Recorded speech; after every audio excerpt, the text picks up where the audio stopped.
লম্বাটা দাগ টানবে, ঠিক আছে।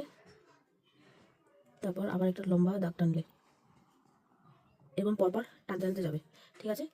টানার পরে এখানে এই পজিশনে ফার্স্ট একটা ডট দিলে, ডট দেওয়ার পরে আবার এখানে একটা ডট, ঠিক আছে। আবার এখানে একটা ডট,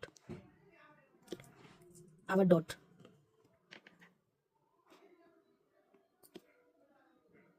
দেখো ডটগুলো প্রত্যেক কটা সমান আছে, মানে ছোট বড় নেই, প্রত্যেক কটা সমান আছে, ঠিক আছে। আবার হচ্ছে তোমার এই দুটোর মাঝে যে ফাঁকা যে গ্যাপটা আছে, ঠিক আছে, এই গ্যাপ বরাবর আবার তোমাকে একটা ডট এখানে দিতে হবে, গ্যাপ বরাবর, ঠিক আছে। আবার এই মাঝের যে গ্যাপ বরাবর আবার তোমাকে এখানে একটা ডট দিতে হবে,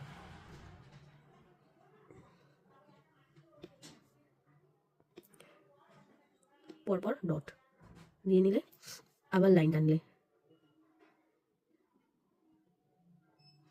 আবার যেখান থেকে স্টার্টিং করেছিলে ওই বরাবরই তোমাকে আবার একটা ডট দিতে হবে যেখানে স্টার্ট করেছিলে।